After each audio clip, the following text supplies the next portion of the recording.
estar hoy, entonces posiblemente la tenemos la semana entrante teníamos náusea y vómito, entonces vamos a tener náusea y vómito el día de hoy. ¿Okay? ¿Por qué es importante hablar de náusea y vómito? Es importante hablar de náusea y vómito porque muchos de sus pacientes la van a tener y vamos a empezar a hacer unos abordajes diferentes. Entonces, este es un paciente de 58 años que meses antes de su ingreso presenta sensación de saciedad y vómito de sólidos. Pierde 14 kilos, no ha presentado náusea ni vómito en cantidades grandes, pero solo ingería pequeñas cantidades de líquido. Tenía un hematocrito de 12, una fermenina de 6, y en el TAC encuentra el engrosamiento del esófago distal que se extiende al fundus y al cuerpo, y la biopsia tiene una adenosea invasiva. No muestra señales de carcinoma y negativo para el licobacter. El paciente lo transfunde porque el paciente mide qué tan simpático, tiene un hematocrito de 12, ¿ok? No una hemoglobina, sino un hematocrito de 12, ¿ok? Es bien interesante porque el dato es hematocrito, no hemoglobina. Se intenta que coma, pero empieza a vomitar a pesar de la administración de las síndromes de Acentron, y el paciente lo vemos caquético, con pálida mucocutánea, con sequedad mucosa y postrado en cama. ¿Cuál es, desde la fisiopatología, la causa de la náusea y vómito? Es una náusea y un vómito ¿de qué características? ¿De qué características? No, disculpen. ¿De qué causa?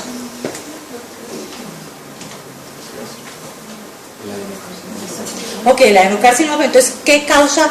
O sea, el adenocarcinoma es lo que la genera, pero si estamos hablando, ¿es de tipo químico, es de tipo medicamentoso, es de qué tipo? Mecánico, es obstructivo. Muy posiblemente tenemos náusea y vómito de tipo obstructivo. ¿Listo? Entonces, ok, gracias. Gracias. El náusea y vómito de tipo obstructivo. Ok. Miren esto, que eso implica, que es muy importante, ¿qué le vamos a dar para la náusea y el vómito?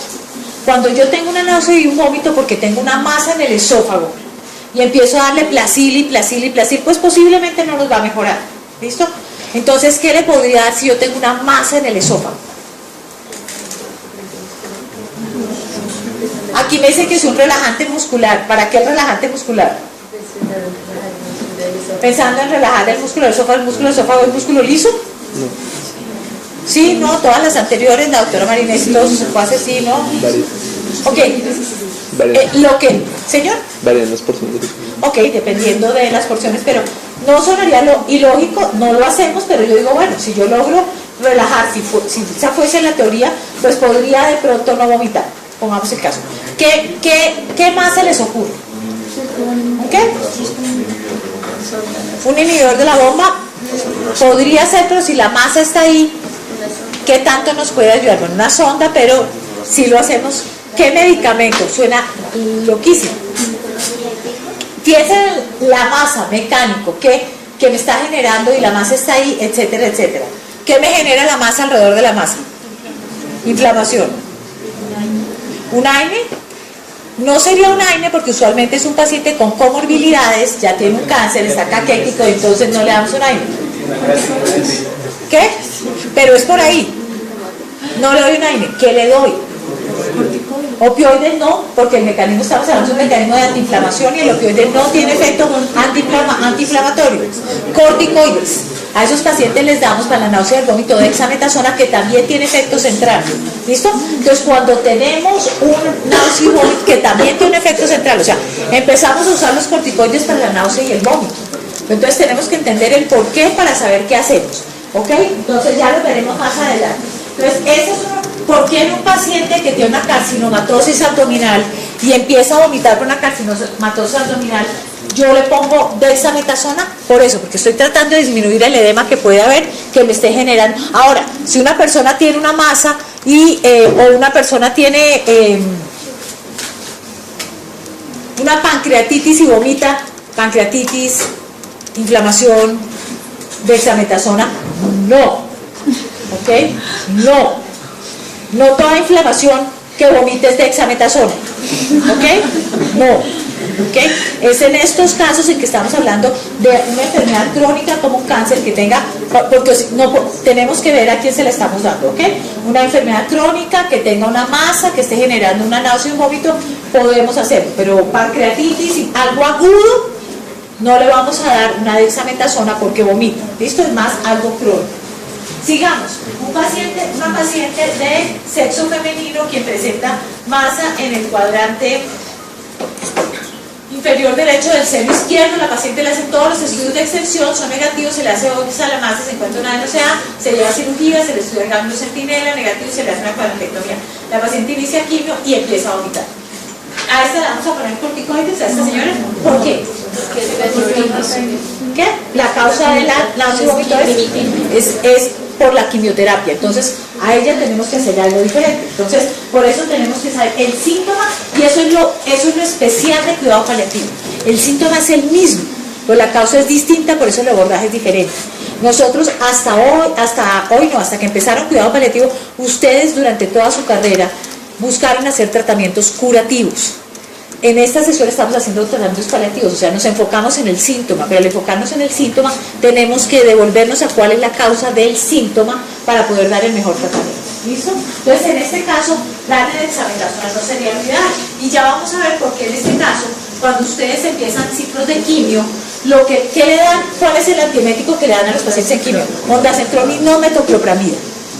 Y vamos a ver por qué es ondansetron y no metoclopramida.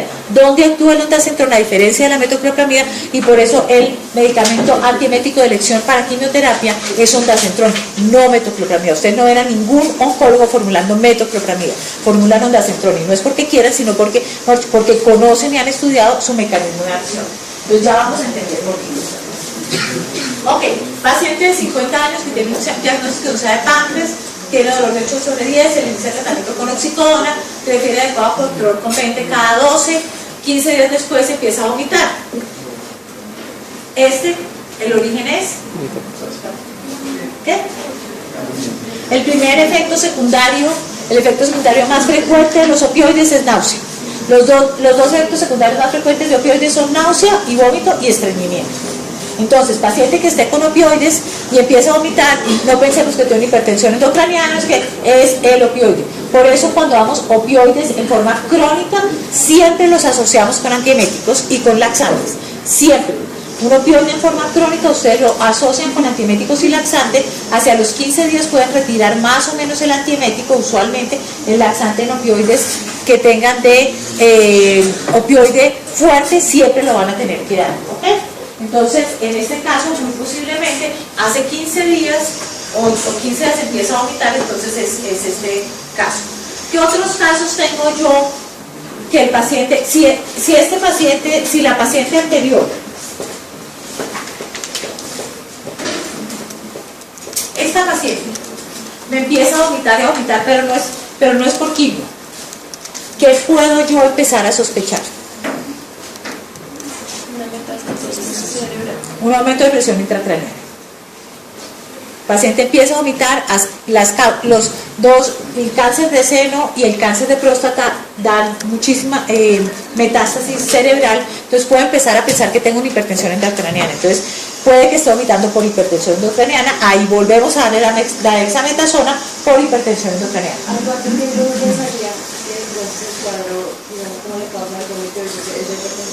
No, tú tienes que, no es por el tiempo, tienes que ver los síntomas, y si el paciente tienes que ver qué otros síntomas de hipertensión intracraneana hay.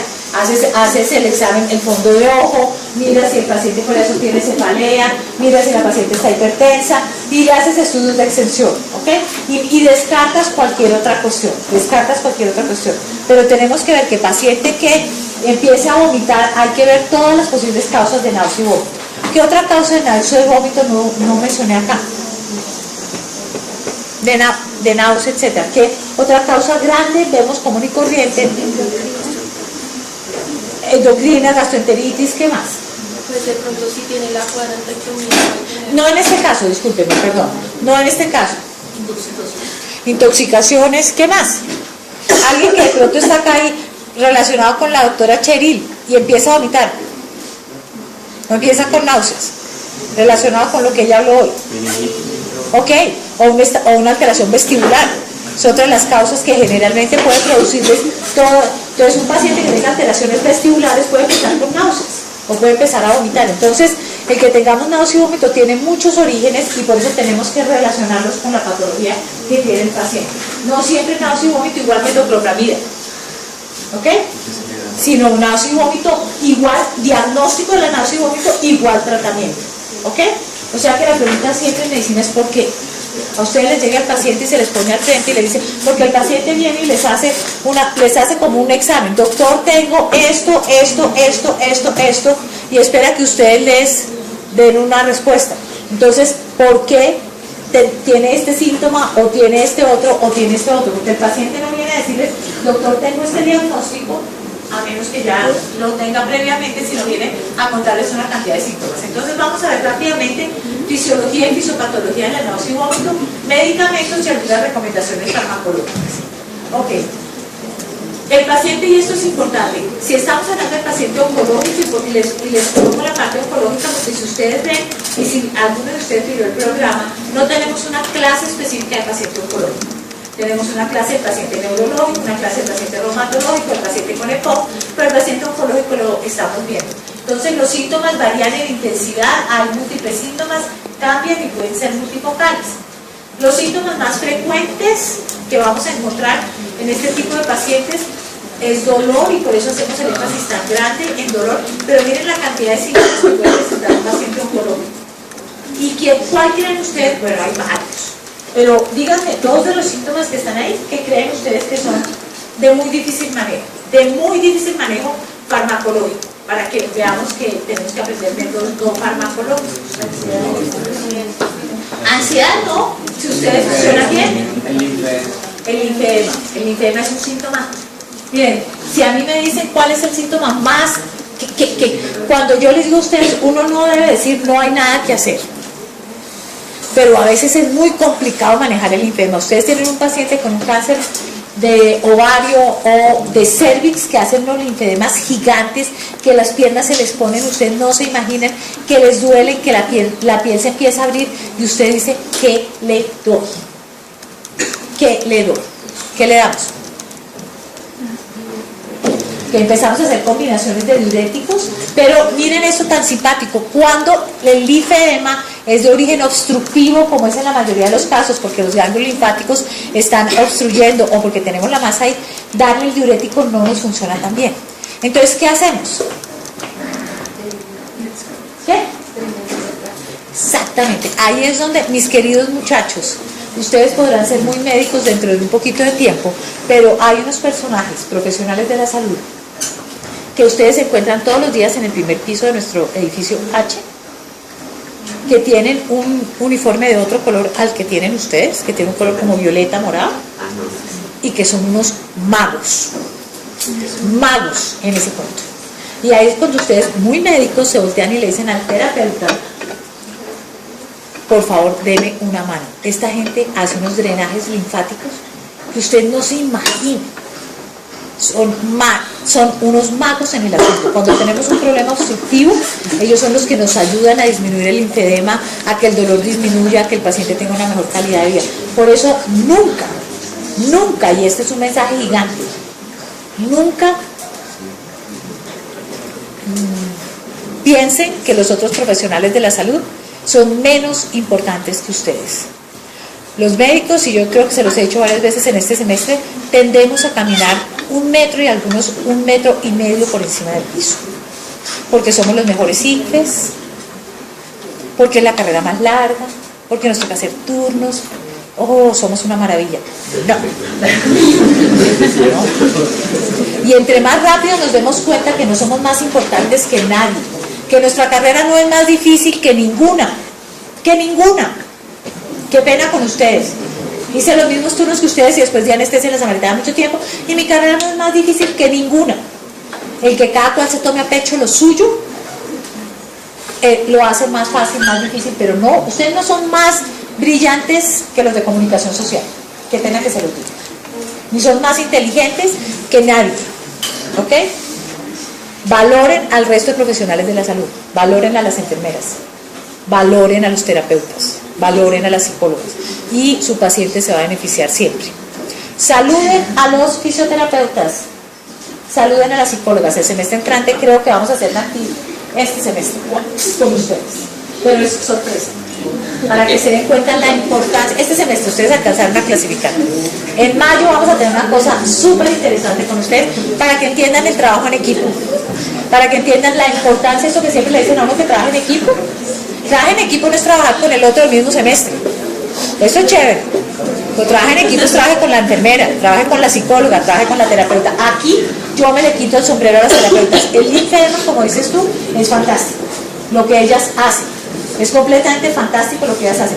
Y muchísimas veces, quiero decirles a ustedes, cuando son esos pacientes crónicos, es el tratamiento no farmacológico lo que nos ayuda. Una psicóloga bien entrenada con una paciente y una familia con enfermedad crónica, les ayuda a ustedes a que el paciente se adhiera al tratamiento.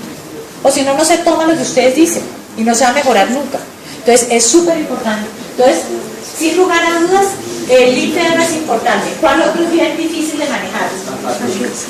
La fatiga, la fatiga que no es la disnea, sino la fatiga es, ¿qué más? La astenia. ¿Ok? Astenia y adinamia es lo que aquí decimos fatiga, no es disnea, porque la gente a veces piensa que la fatiga es una fatiga respiratoria. Esa sensación de que no tengo ánimo para nada, de que no me quiero levantar, tengo una enfermedad crónica y no tengo ánimo, no me quiero levantar. Miren, ¿qué medicamento le puedo dar a ese paciente que no tiene ánimo, que no se quiere levantar, que tenemos que ya estamos en etapas finales, pero por algún motivo necesitamos que tenga durante unos días un poquito más? Gracias a los de la última fila, bienvenidos a clase, llegaron tarde y sería chévere que estuvieran integrados, bienvenidos.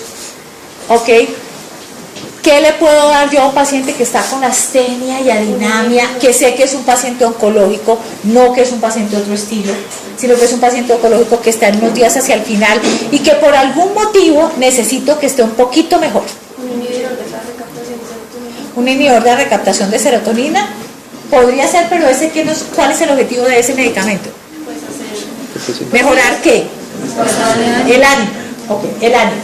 Pero ¿qué más le puedo dar a ese paciente que está con astenia y adinamia y yo quiero por algún motivo que durante un tiempo, porque no es eterno, me mejore ese estado?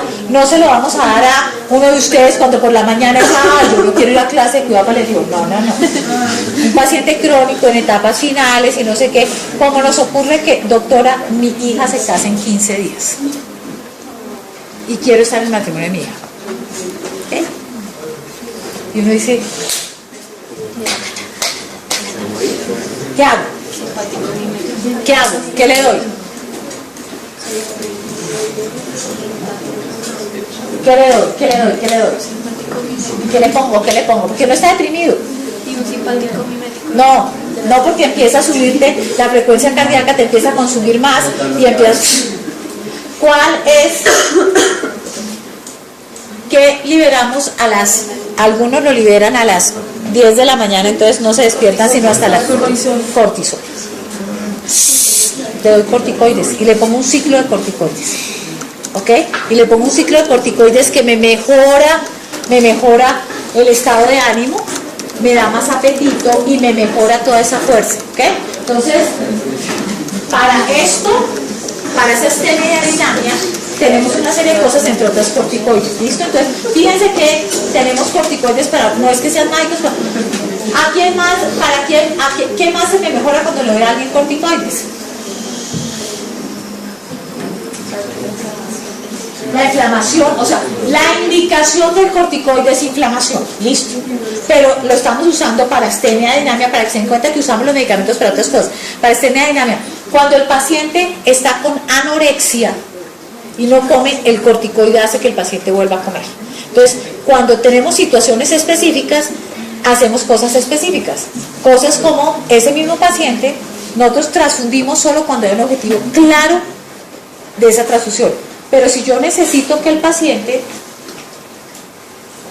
el grado de mi hijo, el bautizo de mi nieto, el no sé qué, ese paciente se transfunde todo el tiempo hasta que pase el grado del hijo y el bautizo del nieto y toda esta cantidad de cosas. Cuando pase el grado del hijo, el bautizo del nieto, nos sentamos a hablar y ya hemos parado otras cosas, ¿listo? Entonces, en estas etapas hacemos una serie de cosas que son interesantes y utilizamos los recursos farmacológicos que tenemos con los objetivos diferentes, pero con los objetivos que se llaman calidad de vida. Porque aquí ya no es cantidad de vida, sino calidad de vida, que debería ser en últimas el objetivo siempre. Cantidad de vida también, pero deberíamos tratar de que nuestros pacientes tengan una buena calidad de vida. A veces los llenamos de medicamentos y todos los efectos secundarios les deterioran la calidad de vida y bueno. Sigamos.